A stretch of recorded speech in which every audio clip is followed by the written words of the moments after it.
Alright, we're back. Sorry about that, a little camera malfunction, but we'll be alright. When we were kind of left off at, I believe we were kind of just talking about how just the overall just a struggle. the struggle of kind of the balance of everything and the potty training. Yeah, that's what I'm talking about. Potty training. Yeah, you remember? Yeah, I remember I was getting potty trained. I think I got it when I was like 4. I remember when. It was the biggest struggle. I was getting yelled at all the time. I remember when they were trying to potty train Moose. I think I remember that too. I remember it was like such a big deal when he like finally got it, and I remember everyone was like so happy in the house. Like I don't know if it was because he was late or what. I don't really know the situation, but I think he just made the cut because he had to go to like kindergarten, and if you didn't go pre-K or kindergarten, and like if you don't get potty trained before that, you're not allowed to go. Really? Yeah, because that was the implication of my kids. Really? Yeah, so like at 4, like you're cutting it close. Yeah. Because like kindergarten's right around the corner. Kindergarten's 5. That's crazy. So like you gotta buckle down. Yeah, that's right. Because you couldn't have a kid in like preschool. Like I mean, like no. Could you have it?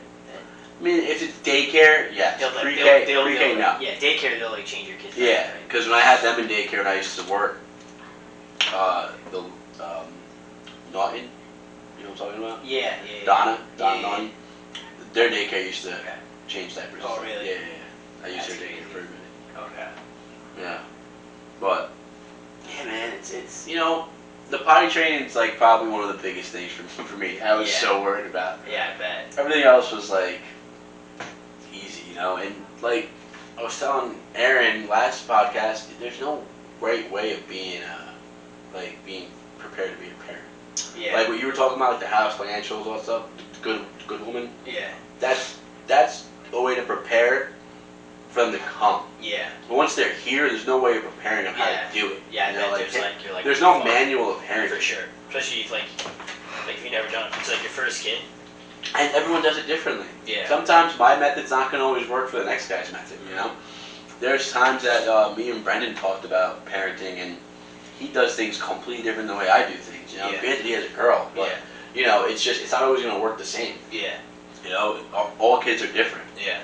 So, it's just you got to go with your instinct, and, as long as they're safe, man, that's all that really matters. Yeah. Everything else will fall in place. Yeah. It's just keep being consistent with teaching them the right way, and, Yeah. like with my kids, I don't know if you hear anytime a kid asks for anything, I'm always like, what do you say? And then they'll like, make sure you go say thank you. I make them go back and say thank you. Everyone's like, oh, you don't have to. No, you have to. Yeah. My kids aren't gonna grow up by having manners. It's just those little things I feel like people forget. Yeah. It's almost like I remember. The reason why that sticks with me is because I remember being in Miss Jones's class, sophomore year. It was my first day in her class, and she was handing out paperwork. And I said, thank you. She handed me, I said, thank you. And she was like, oh, wow, you're welcome. Like, she was shocked that I said thank you. Like how is that a shock thing? It should be an automatic, thing. Yeah, sure, yeah. Like, you should automatically say thank you when someone does something for you. Yeah. That's how I was always taught. So for me, when I saw her shocked reaction, I was just like, oh, that's how you're supposed to be doing that. Yeah. So that's always stuck with me, and that's why I always make sure, my kids always say thank you. No matter what, and if that's, make sure you say please, thank you, because it's just right. It's like you have to train them now while you're watching. Because when they get older and you're not watching is when they're going to get into trouble. Yeah.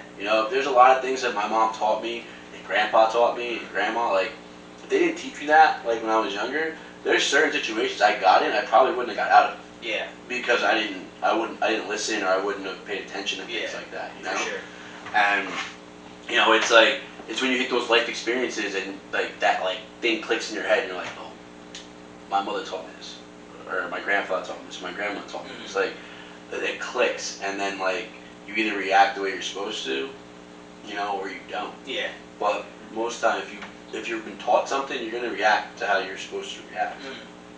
And that's what I want for my kids. I want to make sure that they are prepared. Even my little brother, Vinny, I sit with him all the time and I explain to him things, and I let him know things, because it's super important. Because at the end of the day, he's at the age now where he's going to be by himself, out doing things by himself, and he's got to kind of learn how to navigate around certain things. This coddling your kids isn't the best thing to do. For sure, no, it's definitely you find that fine balance. Yeah, like we weren't coddled for anything. We kind of saw a lot. Yeah. I mean, I'm not saying we should have saw a lot, but we did, and it made us into who we are today. Yeah. And it's like I'm not saying to like just show them everything, but I'm saying that there has to be some kind of, like you said, a balance of, you know, here's right and wrong. Mm-hmm. This is what happens when you do wrong, and this is what happens when you do right. Mm-hmm. The decision's up to you at this point. Yeah. You know, I can only guide you, give you the tools you need to make the right decision. Yeah. But I can't make the decision for you. Yeah. And that's all you have. That's all you can do. And just hope they make the right decision. Yeah. You know, because at the end of the day, whatever decision they make, they gotta live with it. For sure. You know, so it's just like any decision I make, I gotta live with it. Yeah. My dad is not gonna be affected. My mom, maybe emotionally. Yeah. But like, you don't feel that like their decisions is a reflection upon you though. Absolutely. That's why I'm so, you know, pressed on making sure they have the manners. They're on point with everything. Because it is like a reflection of your Yeah. right? If like your kids have manners, like wow, this guy's parents are probably fucking assholes. Yeah. They teach their kids manners. Yeah. You know what I mean? That's like, crazy. It's yeah. That's just when they're kids. When they're adults, they're a reflection of themselves at that point. So it's like you could do everything you can to get them ready, but if they don't take that leap themselves, it's never gonna click for them. And like that's my biggest thing. I don't want my sons to ever have to have the struggles I had to deal with, because it's not easy, bro. It's not easy being, you know, a young adult out in the world, like especially this world, like it's getting like harder and harder. Like things are costing more money and the pay's not going up. So it's like if you don't have some kind of tool, or whether it's education or certification or some kind of drive to get you in the right direction, you're fucked. Like you're so fucked. Like I look at some of these kids that come in and want to get hired, and I'm like, how are you gonna survive? Like, cause like this interview is like done. Like you're not getting hired. But, like in my head, I'm like, what makes you think like it's almost like they have this like entitlement that like they're gonna come to the interview and they're gonna get hired. Yeah, you know, it's not. Sometimes I do think it's entitlement. Because I remember when I was like a manager and had to interview some people. Like sometimes it just seemed like they were just oblivious as to like how things really work. Because in their mind, they're so caught up in like in their phone and like they know how that shit works, so they just think like that's how everything works, and it's like it's not always like that, you know. No, you gotta listen. Experience is everything, man. Like lifetime experience is everything. That's what I tell everyone that comes new into my job. I can teach you and tell you how to do things, but once you need to experience it. Like you have to be able to like be in the situation in order to understand what I'm talking about. For sure. That's what everything I feel like. It's anything. It's same thing with your job especially. Yeah, experience. You know what I mean? You're going through it right now. Yeah. You know, it's like you have to have that lifetime experience to react, because if you don't, you might freeze up. You know, and it's like it's super important to make sure that like you can prepare them as much as you can, but until that lifetime experience hits, they're not going to understand anything you're talking about. Yeah. And that's my point. Like you prep them. It's like this guy Rick I work with. He does this analogy today about, you know, it's like, you know, running a hotel, it's like making a sandwich. You need the bread, you need meat, you need the cheese, you need the spoon to clear the thing. And I was like, well, I don't know what you're saying. He goes, you need all the departments. He goes, you know, you don't have all the departments. That's why everything's such a mess. And I was like, no, I agree. But it's the same thing in life. Like, everything you have to do in life, it's like making a sandwich, bro. You have to have all the ingredients in order to be successful. If you're missing bread, what fucking kind of sandwich is that? Yeah. You know what I mean? Like, so it's like that's what I'm prepping my voice for now. I'm trying to give them all the ingredients, so when that live action comes, they're ready for it and they know how to prepare for it. Yeah. Because no one else is gonna prepare for it. Yeah. You know, and that's my biggest fear, is that they're gonna get caught not being prepared, and that's a reflection of me. You know, so because I've seen a lot of parents that go through that. You know. Yeah. That they feel like, you know, something happens to their child and they feel like, what could I have done differently? You know, I don't want to ever have that feeling. You know, so I just do my best with all that. Yeah. But, you know, it's all a what if. You know, there's nothing known. You know, it's just do your best to prepare. For sure. Because that's what my mom did to me. Yeah. You know, there's a lot of things, you know, that I learned from her. Just listening, even just watching her interact with things. You know, I used to watch Grandpa. Like when I was younger, we used to go to the corner store all the time. We used to walk, he knew everybody. It was wild how he knew everybody. I think that's why I'm so friendly. Cause I always see him like everywhere he went. Everyone knew who he was. Yeah, it reminds me of like Goodfellas. Yeah, like he walked through the door, everyone knew who he was. Everyone was this and that. They were always talking to him. Yeah. There was these corner boys that we used to walk by all the time. Oh, Pat, come here, Pat, come here, Pat. Da, da. And like, I would just watch how he would talk with them, but how his body language was with them. You know, it was almost like he knew him, but he didn't know him enough to be so like out there with them. You know, he was very aware of his surroundings. He just was like always on point. Yeah. You know, so I would always just watch him. Like I literally just like study him when every time. As a guy, I would always look at that.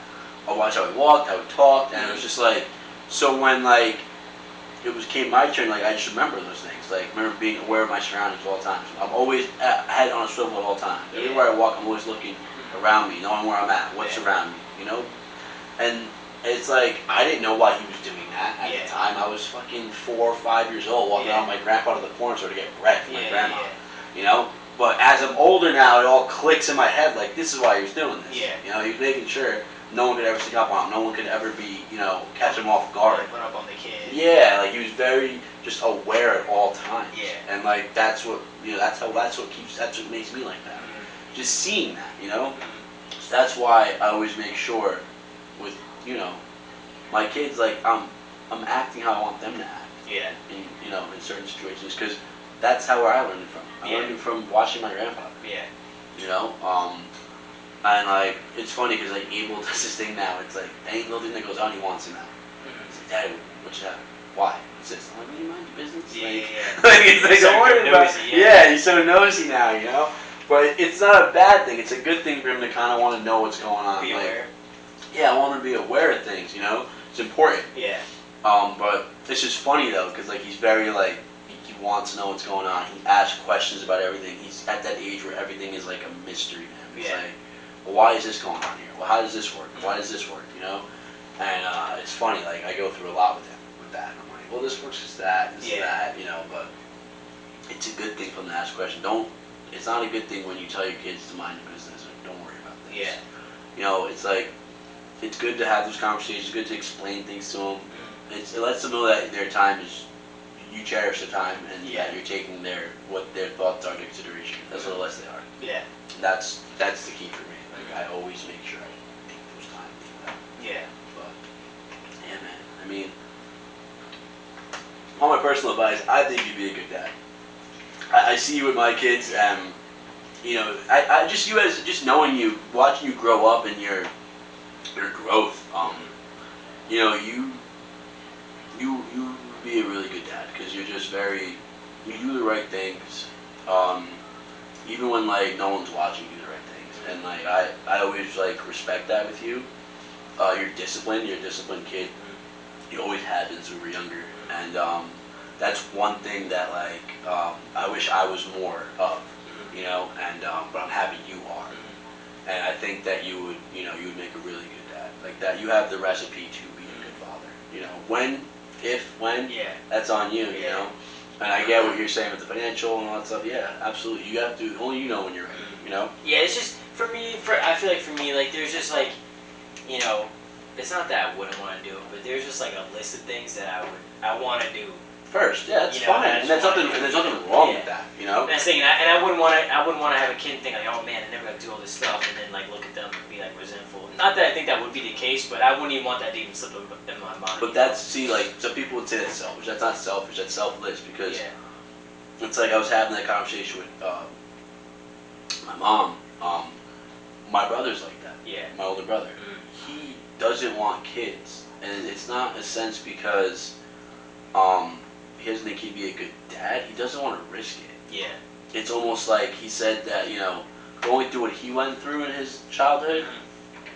He doesn't want to put anyone, even have the opportunity to do that to someone, For sure. So it's like, and to me, like I said, I don't look at that as being selfish, I look at it as being selfless. Like, because I look at having kids as one of the biggest joys in the world. Like, to me, that's like the most, like, it's a certain kind of love and kind of happiness you'll never understand until you have that. Yeah. And the fact that he's willing to give that up because he's so scared of possibly messing it up. Yeah. That shows me as a man, that's just responsible. That's being responsible. Yeah. It's being selfless and responsible because that's a life. Yeah. You're dealing with. For like, sure. Having kids is Sure. You're dealing with someone, a life, a being. You know. So for you to be man enough and selfless enough to be like, I think I could be a good dad, but I don't want to even risk not being a good dad. And I'm just gonna, I'd rather not. Yeah. To me, that's like, it's crazy because I would never, I wouldn't never share my kids for anything. I would never not want to know what it's like being a dad. Yeah. So the fact that I know people that are close to me that say that they don't want to mess it up because of that, like, that to me shows like it's a sign of maturity and responsibility. Yeah. Being selfless. For sure. And I respect that in a way. Just because it's not for everyone. Yeah. There's a lot of parents that shouldn't be parents. Yeah. At the end of the day. For sure. And you'll know when you're ready if you are ready, if you do want it, and only you can make that decision. Yeah. And you can't be forced, you can't be pressured, But if that does happen, like I know you'll step up and do what you gotta do. I think so. Yeah, it's just like I heard someone say like, oh, before having kids, like you want to go home, but then after you have kids, like you have to go home, like you have to show up, it's just like, because God forbid something happens to you, then it's not just your life that is like gone now. It's like now this kid now is growing up without that, Yeah. Like, that's another thing I think of too. Like, man, like I would have to really like not clean up my act, like I'm a fucking degenerate, but like I really have to like watch my step, Yeah. slow down a little bit while I'm driving, just like you think a lot differently when you have kids. Yeah. It's you're more living for them than you. Yeah. My mom puts it in the best way she can put it is you have something to live for now. Yeah. Yeah, you really gotta take care of yourself. Yeah, it's not just you anymore. Yeah. And it's not about every decision I make now, like they're the main focal point of my decision making. If I want to change jobs, everything I do in my life is what's best for these guys. Yeah. And then Like how it's gonna affect them. if it's gonna affect them good, then I go down the list of how it affects me Yeah. if I want to do it or not. But if that first part's not right, Yeah. it's already a done deal. Yeah. I got offered a job recently. It was a job I wanted. The schedule would conflict with me being with the kids. Turned it down. Yeah. The money I wanted, the job I wanted, everything. Yeah. Turned it down because I knew I was going to lose time with the kids. Yeah. And the guy was like, yeah, but I said, no, I Yeah. appreciate it, but... Because in the long term, then, like, you know what that's gonna do with your relationship with the boys, which is like, Exactly. That's my most important thing is Yeah. my relationship with them. And, like, that's where, like, that's kind of why I created this podcast, because I want to change the narrative. I want to change the Stigma. the deadbeat dad stigma of Yeah. like, oh, he's a piece of shit father, that's why. Or like, it's like me and Aaron talked about, I think in the first podcast, it's crazy to me how someone that doesn't know you, that doesn't know her, could sit in a big giant table with a fucking mallet in their hand and say, the woman's more fit than you, you're not a custodial parent, she's a custodial parent. She has no idea who you are. No idea who that person is. It's crazy to me. Yeah. Well, I think that starts with like, not to get too like political, but I feel like it starts with the fact that like when a woman has like a baby, like they're allowed to like say if they want an abortion or not, True. So I feel like that's kind of like where it starts. Like it's like, all right, she has power from there on, Yeah, but that's her body. That's different. I feel it's like, why don't you gotta separate. But why doesn't a guy have a say in that? Well, because it's their body. We're not putting our bodies through any kind of trauma. Yeah, ultimately, like it's the I agree with you I agree with you on that, but I get the sense that it's their body, their choice. I totally get that, but I feel get like that, but I feel like from right there, from the jump, it not being 50-50 there, that makes it like never 50-50 anywhere else. Yeah. I get what you're saying. You know what I'm Yeah, saying? I can see what you're saying. I'm not with saying that. anything about like Yeah, no, I get what you're saying, and I agree with you on that. It does start there, but the problem with that is, like, that's where like the emotion side kicks in. It's like us as like humans have to stop doing everything based off emotion and kind of take our emotion out of it. Like, you want to talk about abortion? That's okay. We'll talk about abortion. the woman should have the right to pick and choose. That's her body, because she's putting her body on. We're not feeling anything. Yeah. That's fine. Okay. Yeah. When this said being comes out of her, now we need to start fresh, because now you're expecting me to provide as well as you for this being. Yeah. So I need my 50-50 rights then. Yeah. Because that's not fair to me. You already made this decision kind of without me, whether you get asked for my decision or not. Yeah. But it's here now. I'm willing to step up. You're willing to step up. But when it comes to the court side, it's like, what do you mean that they're a fit parent? You don't know that. Yeah. You know, and not saying that the mother's not always fit. Maybe the mom is fit. Maybe you're both fit parents. But then it should automatically just go to 50-50 custody. Yeah. Until proven otherwise. What do you think is, because like I have like some of my thoughts as to why I feel like it's kind of that way, but why do you think it's that way? I truly believe it's because of like past fathers. Like they didn't help. You know, it's a problem because, okay, so I'll put a prime example. All these NBA stars and athletes, right? 90% of them have what? Single mothers. When do you hear them talk about their fathers? Besides LeVar Ball. You're saying like the players? Yeah. They come from single mothers? Like they had, their struggle was, I had a single parent, my mom was the only kind of thing doing. There's a few that have fathers that were single fathers, but the mothers really stick out the most. Yeah. You know? And then, so that right there is big spotlight right there. Showing that, you know, my dad was shit, whatever.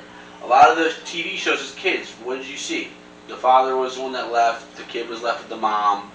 Besides The Pursuit of Happiness, I think that's might be the only movie ever made that the father was a single father caring for the kid. Yeah. So you think it's like a media narrative? It's a narrative. Well, I don't think it's a media narrative. I think it's definitely a narrative.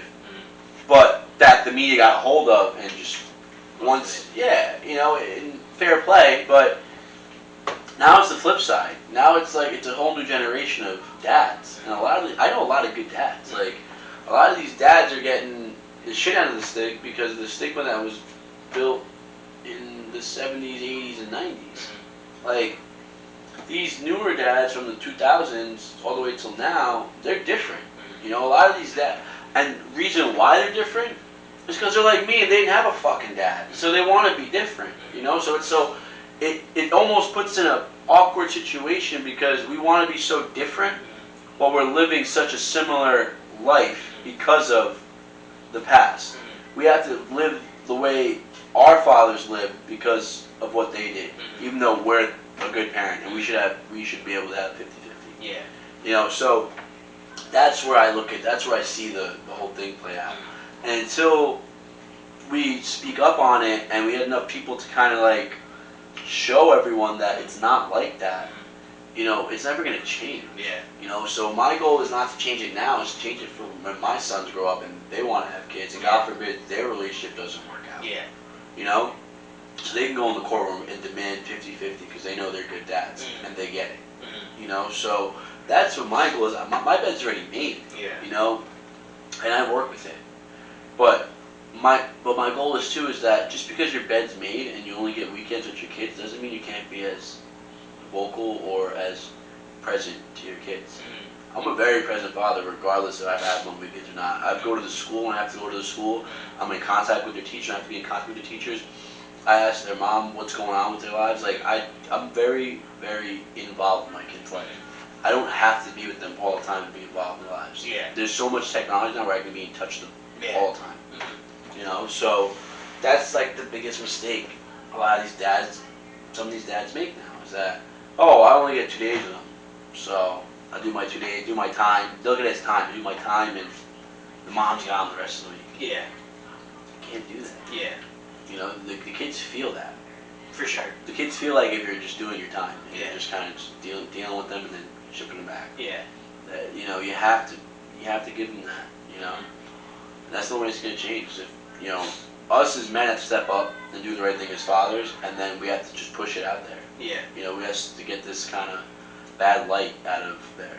You know, but I feel like it's just like it's always gonna look like this, but like for a while it's gonna look like the the dad's the breadwinner, the mom is the decision maker of the house, and that's kind of why like these decisions get made, where it's like, okay, she's gonna have the kids, and you're gonna pay for them. Yeah. You know. Yeah, that's true. You know, it's funny because like I was like listening. I was listening to something. I don't remember what it was, but they were saying like, oh, like every show on TV, it's like the dad is like dumb, and he's like, you know, he's the funny one, and the mom's like the one that like keeps the house together, and like makes all decisions. Like that's like how it's always been, like as far as the movies, the TV shows, and then right. like, you know, and then you go even with like when you go into the broken home story, it's always like the dad ran out or something like that. You know, so like yeah, I totally see it, and I feel like that is always going to be a thing, you know. Yeah, and that's what we're trying to break. It's like it's not going to be easy to break that. It's been years of that. Yeah. Like I said, and any movie you look at, you can go back 80s, 90s, 2000s, 2010s, like that's all you see. Yeah. You have to get it. We have to get it to the point where it's like we're getting our fair share too. You know, and I'm not saying it's not a podcast to shit on women. You know, it's not. There's a lot of good moms out there. My mom was one of them, you know, so I grew up with a single mom, you know, and I know the struggles, you know, so I get it.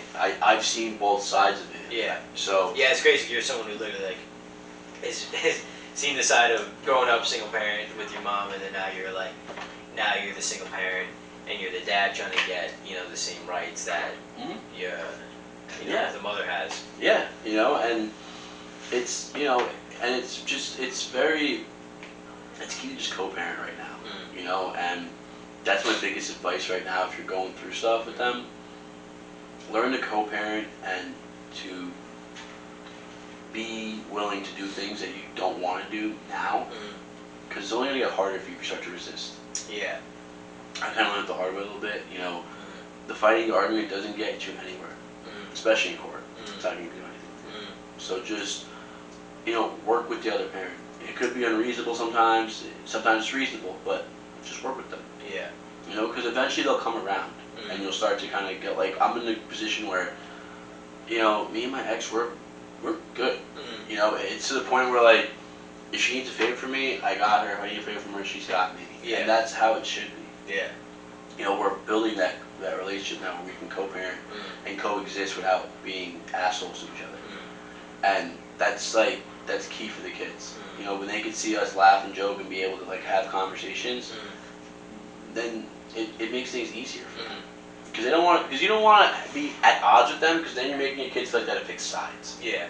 Like, you don't want to feel like when they're with me, they gotta be all about daddy, and like, you know, their mom, they gotta be all about mom. It's like, you don't want that. Yeah. I don't mind when they talk about my mother in front of me. You know, and I don't know about her, but I hope she doesn't mind talking about me in front of her. You know, it should be mutual. Yeah. But, you know, it's something that you gotta work on. Yeah.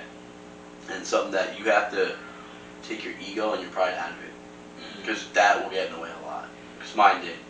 You know, there's a lot of things I was very prideful about, a lot of things my ego got in the way, and like, I would just get mad, and then it would make a decision that wasn't best for, you know, the kids. And me and her arguing, it would cause an argument. It would make things worse. Yeah. You know, so it just, I had to, like, get the emotion out of it, take my heart out of the issues me and her have, and look at the facts. Do you think now, like, looking back now, do you think, like, let's say it's inevitable that you guys are gonna, like, split up? Like, do you think if you just went about things differently, that things would be different right now? Or do you think it kind of ultimately would be the same? I think, like, same court situation. I think, or do you think, like, if from the jump, if it wasn't working out, all right, can we just agree on this, that, and third? Like, do you think you could have had that conversation with her, or do you think that wasn't gonna happen? I think we were both. I think she was very young. I think I was young too at that point, and you know, I think we both had different ideas of things, and we both wanted to be on the same page. On the same page, same page. Shit. How old was I? 26, 25. Yeah, I think I was about that. She was younger though. She was about 22, 23. Yeah, because the boys now are just like 6. 6 and 7, or 6 and 5. Because they're about to be 6 and 7. Yeah. So. But yeah, you know, if she was younger, and then, you know, she felt like she missed out on a lot, and I understood that, and when I understand it now, I didn't understand it at the time. At the time, I thought she was being selfish, and yeah, that's where it all began. We just couldn't get together and figure it out together. I think that if our maturity and mental was where it's at now, and we go back and we start from where our maturity is now, things would be 100% different.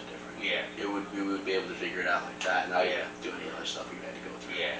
But we both had to go through that. We had to go through them. Does the court have to get involved? Like they don't. Absolutely don't. But I'm saying, like, if for your guys' situation, did it have to get involved? It didn't have to, but it did. It got to the point where we need to figure out who's going to get custody, and then the child support thing happened. So it was just like it had to get done at that point. And you needed to, but it just needed to at that point in our lives, we needed rules. Yeah. Because we couldn't do it without rules. Because one was taking advantage of the other, and the other was taking advantage. It wasn't working. Yeah. So at that point in our lives, we didn't need rules. That structure. Yeah, we need the structure, Now I feel like we're at a point where we can both agree on things. We can both, I can take him a day earlier, she can take him a day later. Like, we don't have those arguments anymore. We're not being petty with each other anymore. Yeah. And that's what it boiled down to. Yeah. I could take complete blame of being petty. I know she could take complete blame of being petty. Maybe she can't, who knows. But she was being petty, and I was also being petty on the other side. But, which I know there's not that anymore. So, that's where everything differs. Yeah. From the whole situation. But yeah, man, that's pretty much it. But we're getting that red light, so we're about 5 minutes out. I think that it was a pretty good conversation. Kind of hit some topics that I didn't think we were gonna hit, but I love that we did. Aaron likes to usually end the show with some just small talk. What do you got going on in your week this week? Anything exciting? Let's see. This week, I don't even know. So that's why I like not being a dad. I can my week. Every day can be something different. Yeah, I don't really know. Not too crazy. What about you? Same old stuff for me, just work. Yeah. I'm actually at work, so I'm happy about that. What happened? This week is my short week on work. So nice. You got a nice little break. Yeah. I just needed it. I think I don't have the kids this weekend. It's her weekend, which is so I'll have a free weekend. Mother's Day weekend. Yeah. I forgot it was Mother's weekend too, which kind of worked out because it's Mother's Day, so she could have them for Mother's Day. But yeah, so I'm probably just gonna chill, lay back, do some things, and just got work and that's it. Probably watch the fight card. That I'm not too excited about because Homeboy's out of the main event. TJ. That's this weekend, right? It was supposed to be this weekend, I think. I don't even know. I think it was supposed to be this weekend, and he pulled out because of a headbutt. So that's the only fight I really wanted to see. I didn't know if it was this week or not. Yeah, I think next weekend is the Leon Edwards, Chandler and Oliveira. Yeah. Nate and Leon Edwards. That's gonna be a good card. Yeah. We'll have to get that here. I'm gonna be working. You're gonna be working? Yeah, so I was planning on just like, I get out at 8, so I'll just come right after. Oh yeah, just swing through. You make the main card. Yeah, I'll get it here. Alright. Let's do it. Yeah. So yeah, that's pretty much it, man. Yeah. But so just so you guys know, I'm gonna leave a link in the bottom for the Spotify. I'm also gonna leave a link in the bottom for our email. If you have any questions, want to hop on, talk to us. It's great to have that. This was Jules' first time on here. I'm sure he'll be on again. We and him have gone through pretty much everything together, so it was good to have someone out here that has a little more insight on my life, and I'm happy that he shared some experience with me, and we talked about some things, asked me some good questions. But I will drop the link in there. Please subscribe and like the videos. Thank you guys. We have 10 subscribers right now. I love all 10 of you for doing that. And the views are popping. Thank you guys for supporting it. And yeah, we'll be doing a lot more things. Our next episode will be next week. Hopefully Aaron will be back. No, I think Jules is a pretty good substitute, no? I'm alright. Not bad. Alright boys, let's catch you guys later.